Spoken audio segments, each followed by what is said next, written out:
Okay, firstly, where did this even come from? He-Man, Masters of the Universe. It seems completely random. It's popped up out of nowhere. I think I saw something about it a few weeks back when I came to watch a different film. But otherwise, Nicholas Galitzine fronts one of the most nostalgic things that I've seen in years.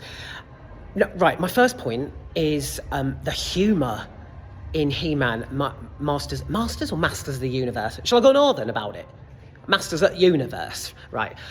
The humour, it's packed with innuendos, but it falls flat. You know those movies where, like, sort of emotional moments, someone drops like a real cheese one-liner, and it just cringe. It fucks it. That's what you're dealing with here. Okay, so the humour in He-Man, Masters of the Universe, it didn't quite cut it for me. This was like a low-calorie Jumanji, and Karen Gillan, Dwayne Johnson and all that are pegging it round, in their sexy costumes, and everything they say, it just rolls one after the other. It sort of snowballs comedically. It's not, I mean, obviously it doesn't take inspiration from Jumanji, but it reminded me of that, except on a completely different scale, humour-wise. Didn't cut it for me.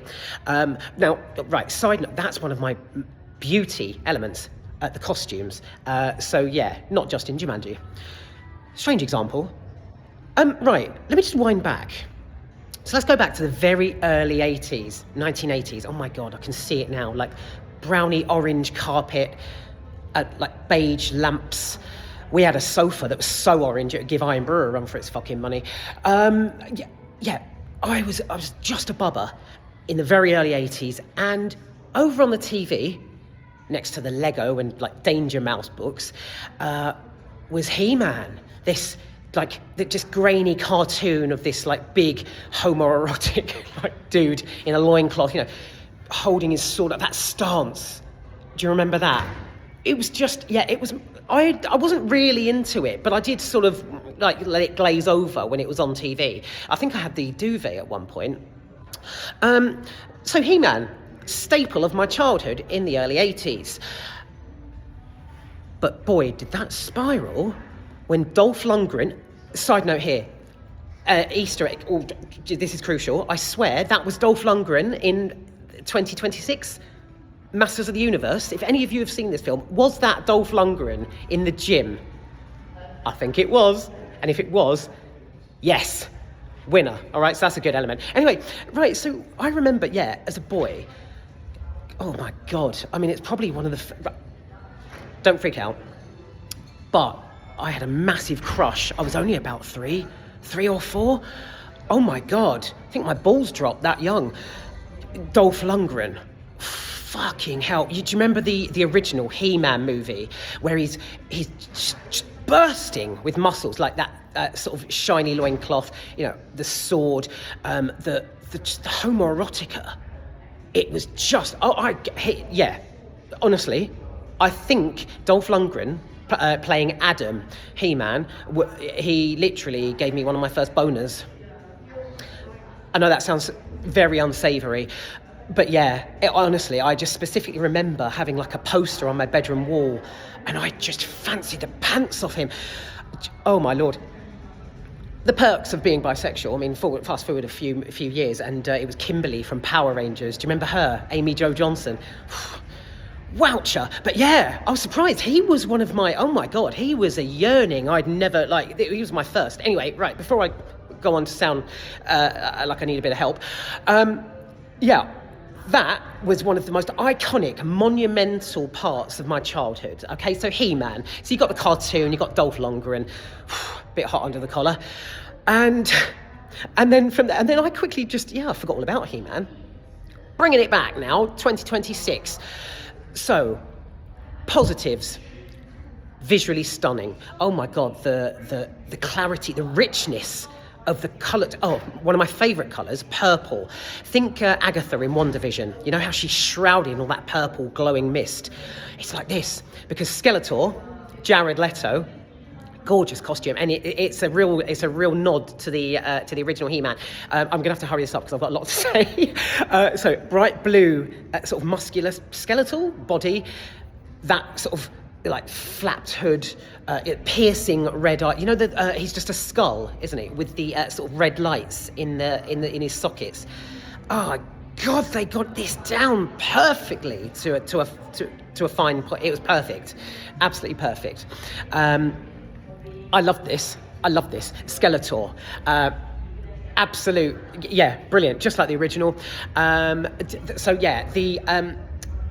It's visually stunning. From start to finish, this is spectacular. It's really very well done. It should have been done in IMAX. I don't think is it in IMAX? Doesn't say over there. But, right, so, I can't elaborate. Visually spectacular. Skeletor's colours. Adam as well, with those muscles. Nicholas Galitzine, I think that's how you pronounce it. Galitzine? I don't know. Yeah, he's, it's just the whole, the clarity's perfect. It's just brilliant. So yeah, you've got like this vast array of colours. Just, it's brilliant. The special effects, the CGI, the choreography. It's wonderful. It's really, really good stuff. Albeit the humour's shit. So yeah, right, okay. You've got that, so you've got, the setting, the buildings, Skeletor's castle, Grayskull, the power of Grayskull, oh my God. Oh God, it's so nostalgic. Oh, it's brilliant. Right, even though it wasn't for me. So, coming at you with all the positives now. Visually stunning. The costumes, the set, perfect. Now, right, the story is that it's basically Adam is, as a little boy, he's in the world of Eternia, and the shit hits the fans, Skeletor comes blasting in, there's like a massive war, and Adam is catapulted into the real world, like Earth, New York or Chicago, one of the main cities. It's always a main city, isn't it? It's never out the back of somewhere. The sorceress throws him through a portal into the real world, and he grows up. But as an adult, like he's in his mid-20s, he's sort of pulled back. One of the characters, his peers, I suppose you could say, from Eternia, comes back, grabs him, and pulls him back to Eternia, basically, because they need help, and he needs the sword. So, as an adult, he is actually he's been trying to track down the infamous sword for years. He finds it. Right. Side note: I wasn't impressed with that. The sword, this fucking miraculous, otherworldly artifact, I suppose, weapon of sheer eternity changing, planet shattering power, is in a toy shop. So it's someone texts him because he's put an advert out or something. Someone texts him from a toy shop. He goes into the toy shop or whatever it is, like collectibles, sort of thing. And there's this great big, there's this statue of a famous cartoon character or something, or like from a video console game, whatever. And it's there.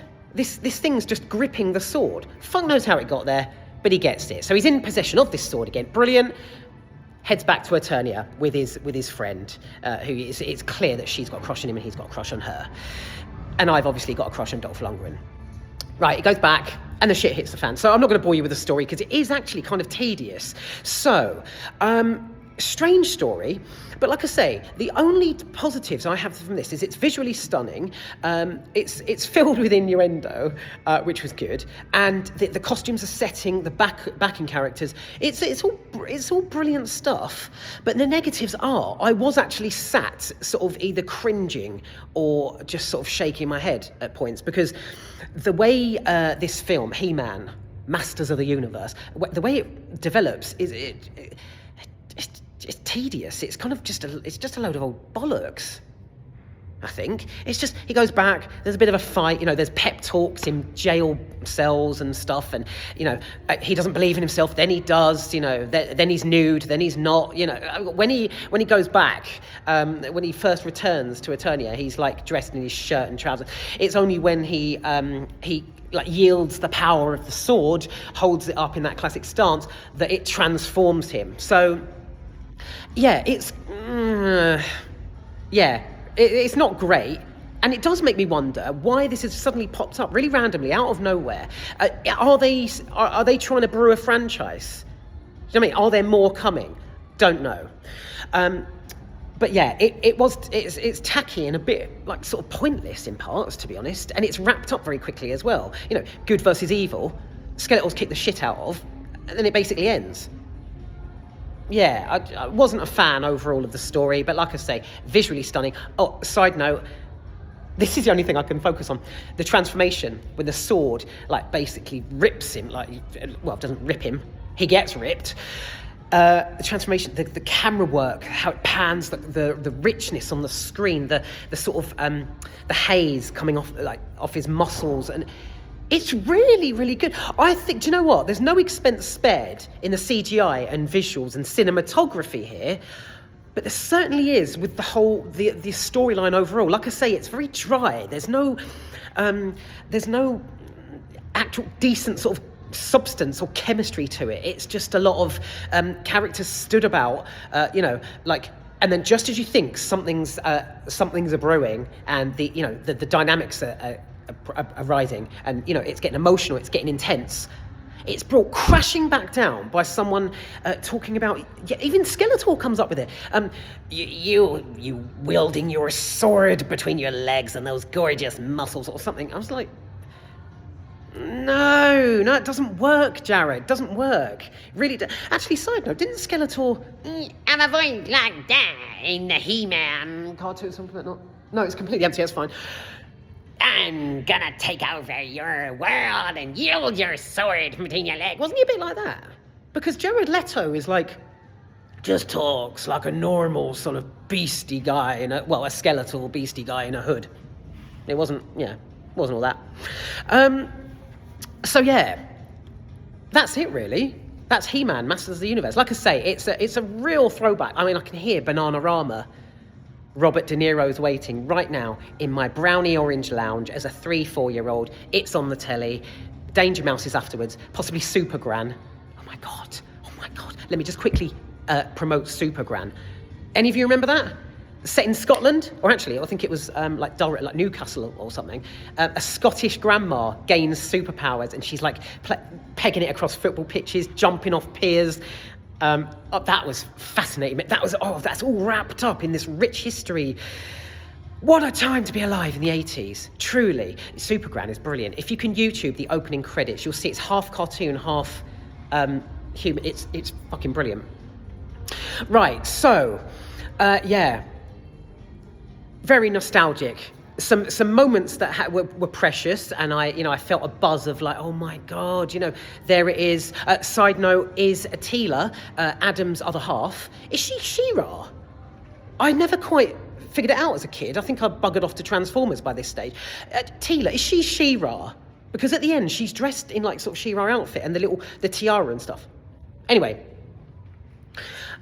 I think actually back then I had a crush on her as well. She was worth a squirt. Anyway, Adam, played brilliantly by Nicholas Galitzine, and he's got some tight muscles on him. He's brilliant. Obviously, I'm not focusing on just the muscles. But yeah, this wasn't for me. It's a real random one. It's kind of like I've mentioned this before. One of those randoms you catch on a flight to New York.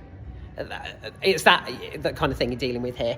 Right, was there anything else? Just very, very quickly. Very powerful backup cast. They're almost like West End, like Les Miserables type talent.